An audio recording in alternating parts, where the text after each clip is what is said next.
Imagine that tonight, right now as you're watching this video, a name rises from the depths of history.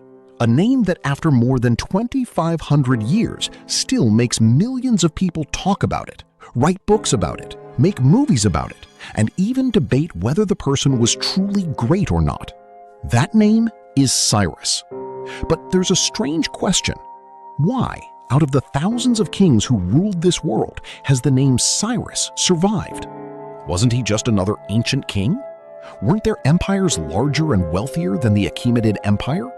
So why is Cyrus often the first person many people think of when ancient Persia is mentioned?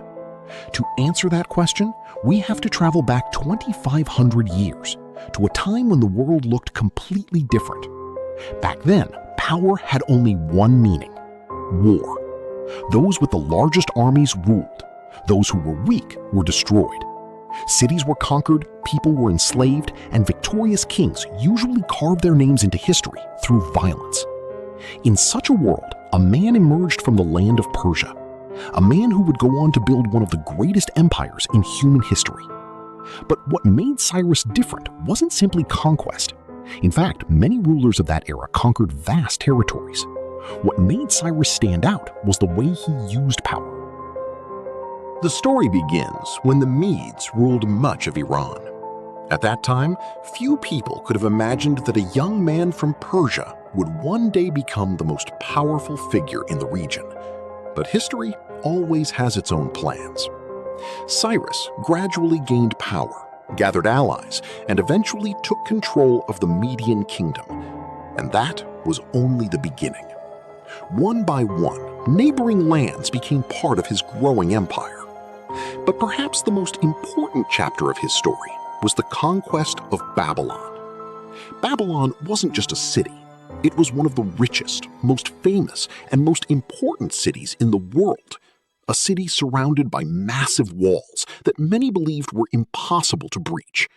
Yet Cyrus succeeded in taking Babylon. And this is where the story becomes truly fascinating. Normally, when a great city fell, massacres, looting, and destruction followed. But according to many historical accounts, Cyrus chose a different path. He allowed the people of Babylon to continue their lives.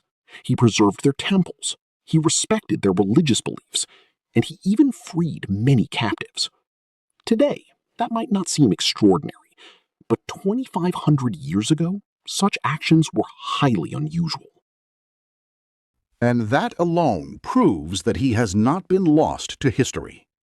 Many of the world's greatest empires have fallen. Palaces have crumbled. Armies have vanished. And the names of countless rulers have been forgotten. But some people seem to transcend time itself. Centuries pass, and their names are still spoken. Cyrus is one of those people. Perhaps that is the real reason for his enduring legacy. People do not remember conquerors simply because they conquered. History is filled with forgotten conquerors. But those who leave a lasting impact on the minds of future generations become legends.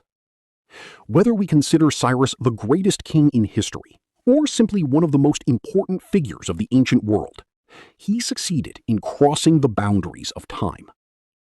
Today, his army no longer exists. The splendor of his palaces has faded. His vast empire no longer appears on the map. Yet his name lives on. And perhaps that is the greatest victory a human being can achieve.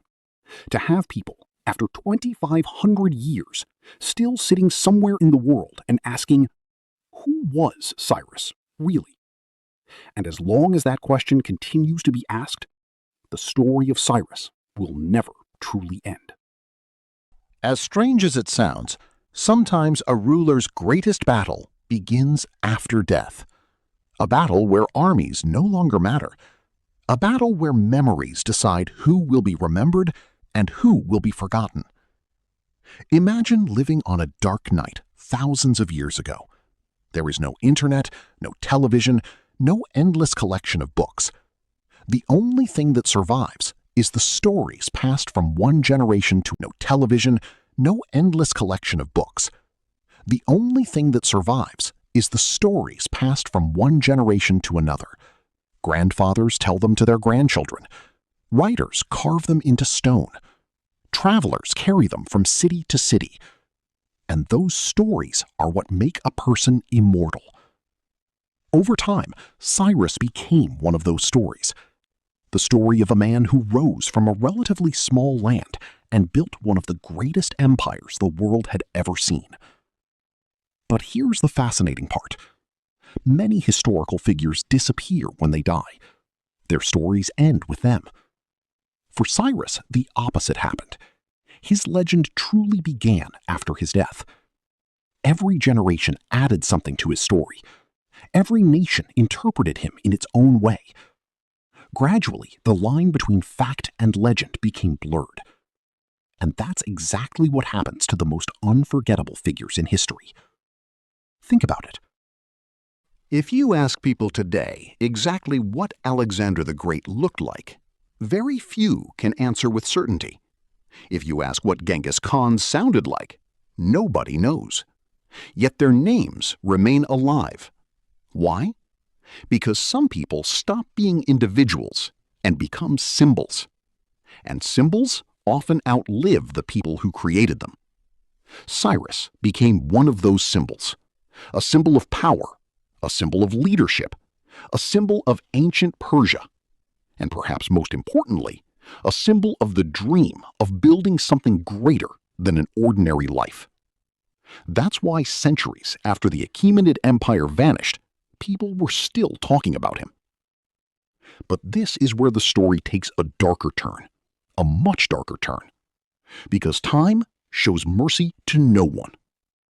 Centuries passed, countless wars were fought, empires rose and fell, entire cities vanished, libraries burned to the ground, historical records were lost forever.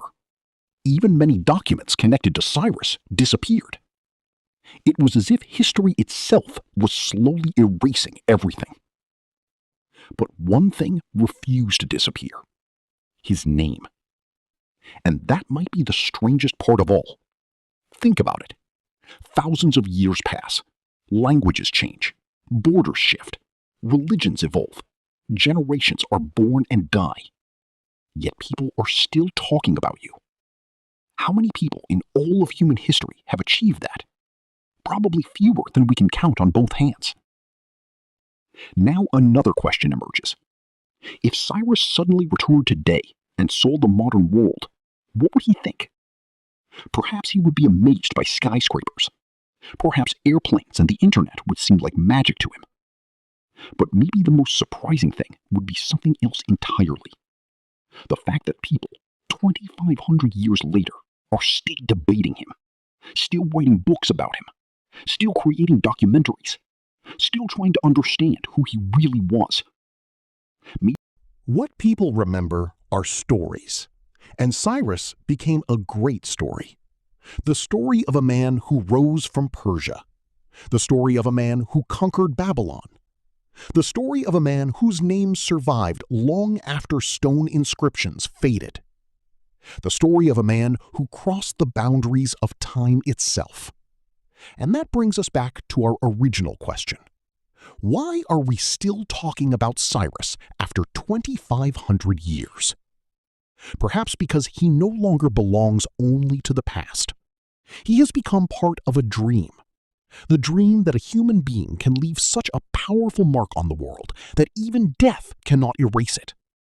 Maybe that's why, when we stand before ancient ruins in silence, we feel something difficult to explain.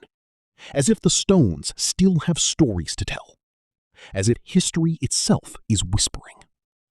And among all those distant, fading voices, one name can still be heard. A name that has refused to fade for centuries. Cyrus. And perhaps the most remarkable part of the story is this. After 2,500 years, the ending still hasn't been written.